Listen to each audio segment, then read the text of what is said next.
시청자 여러분 안녕하십니까? 김동수입니다. 이 시간에는요, 김용현 전 국방부 장관의 공소장에 대해서 여러분 알아보도록 하겠습니다.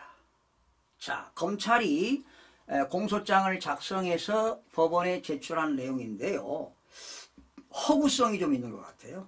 픽션이 아닌가? 검찰이 소설을 쓰지 않았나? 이런 생각이 들어갈 정도입니다.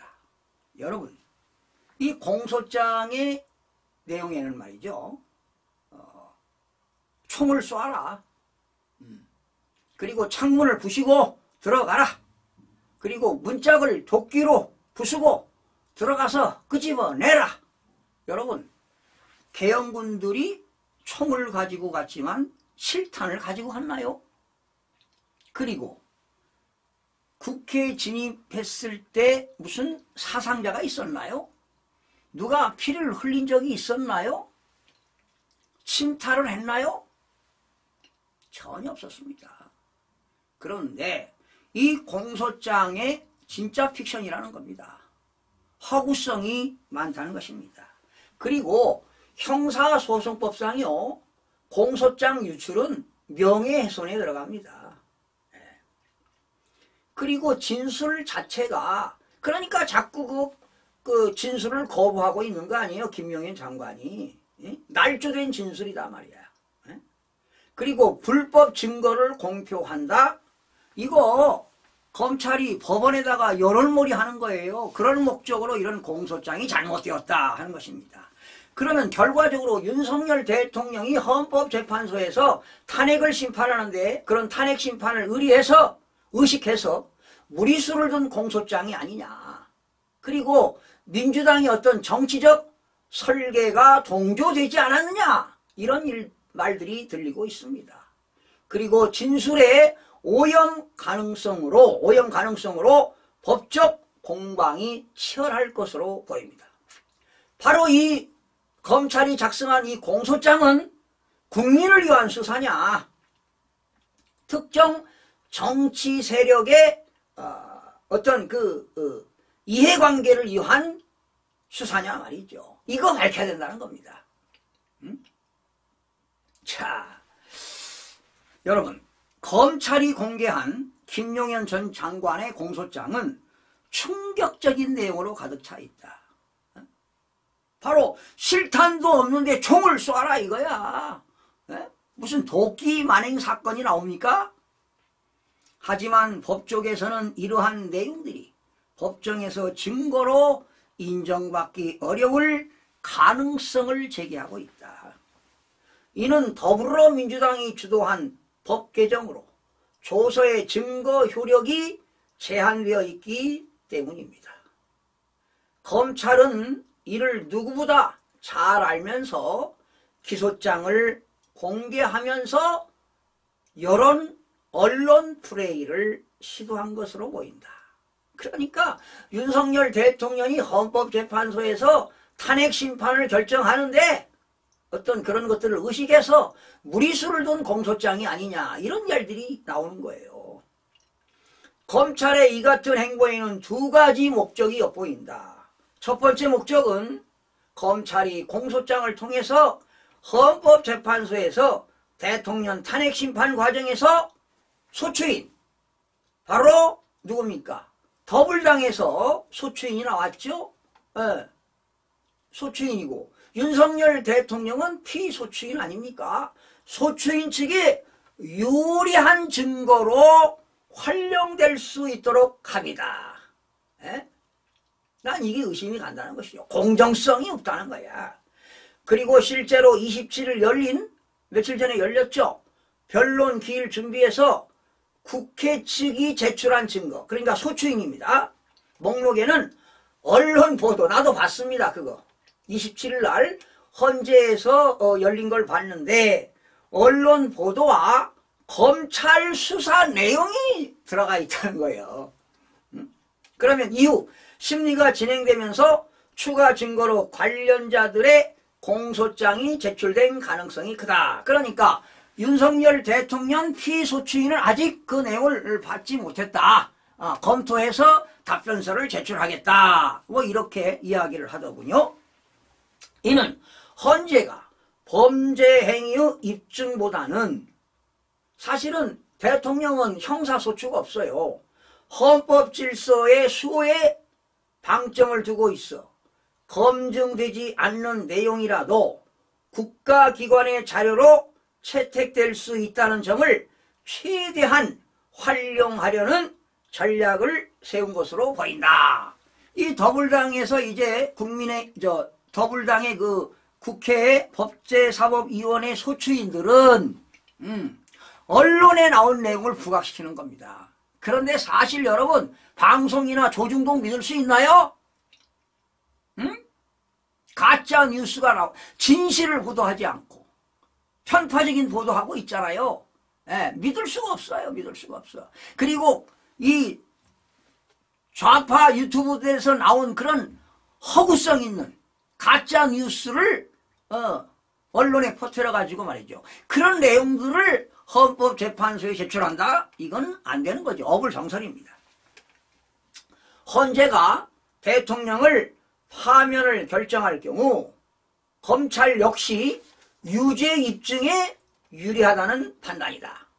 그래서 만약에 헌재가 인용을 해가지고 대통령을 파면시킨다면은 그게 나중에 역시 유죄 입증에 유리하다는 것 아니냐. 그래서 교도소로 보내겠다 이런 얘기하니까 죄를 졌으니까 천만의 말씀입니다. 여러분. 진실은 다 알려지게 되어 있어요.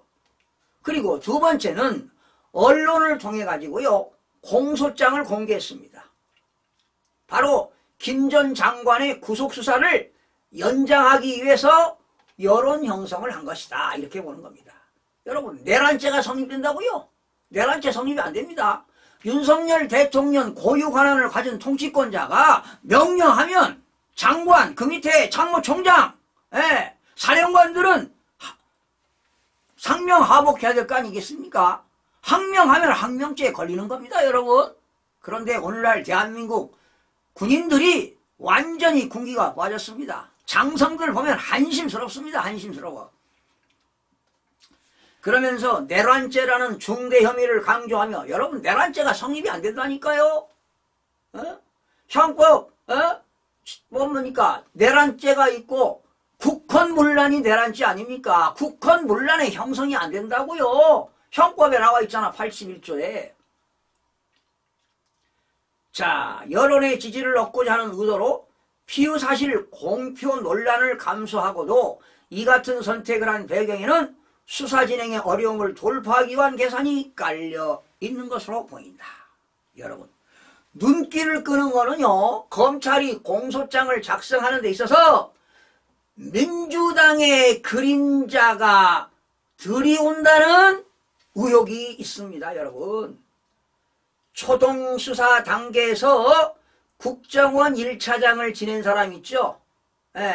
박선원 씨라고. 박선원 씨가 이번 국회의원이 됐는데 국정원 1차장 할 때 비리 저질러서 문제가 많은 사람입니다. 이 사람이. 이 사람이 사실상 수사를 지휘했다는 보도가 있어요.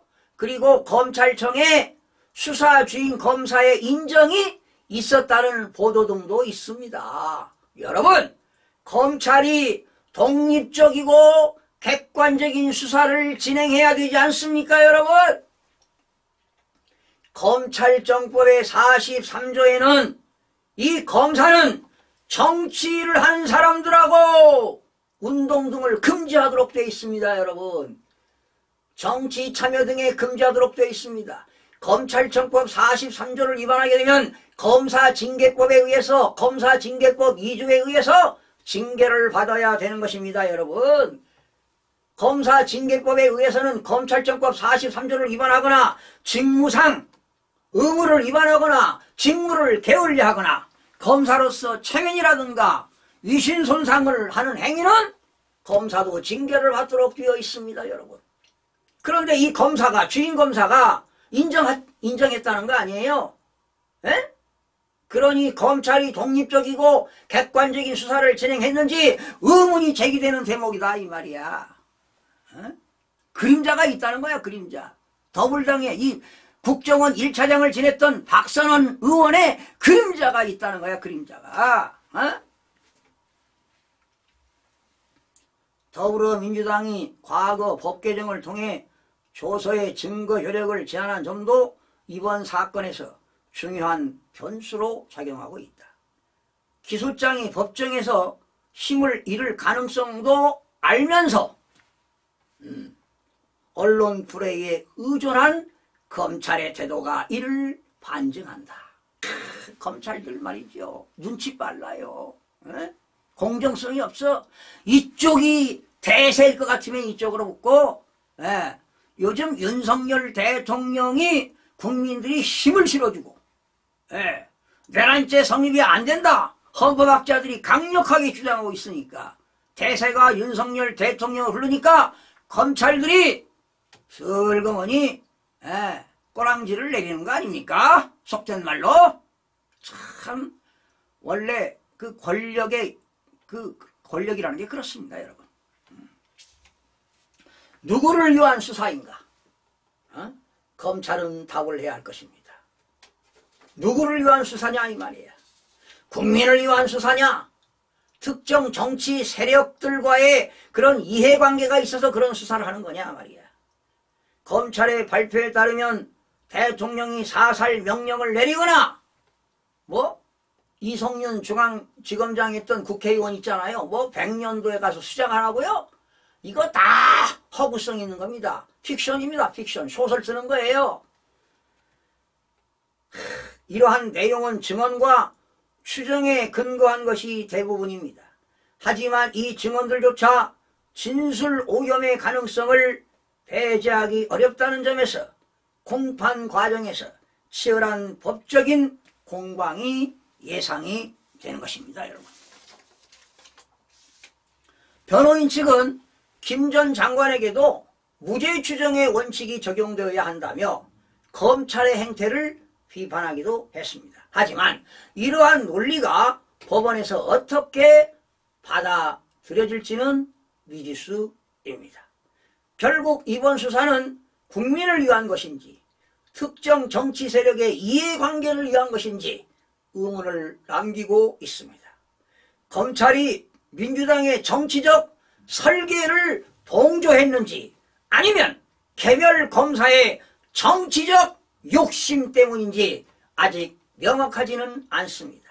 다만 분명한 것은 이번 사건의 본질이 정치적 논란과 함께 흐려지고 있다는 점입니다. 이게 문제입니다. 이게. 검찰은 정치 참여에 금지하도록 되어 있습니다.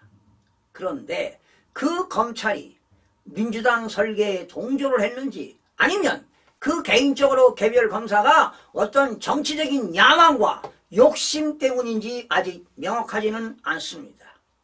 분명한 것은 이 사건의 본질이 정치적 논란과 함께 흐려지고 있다는 것에 그림자를 띄우고 있습니다.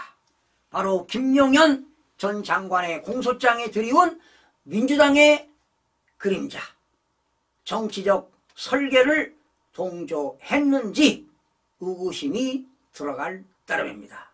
그래서 이번 결론적으로 말씀드리면 김용현 전 장관의 공소장은 픽션이다, 소설이다, 허구성이 많다, 이렇게 보는 법조인들이 많은 것 같습니다. 시청해주신 여러분 고맙습니다.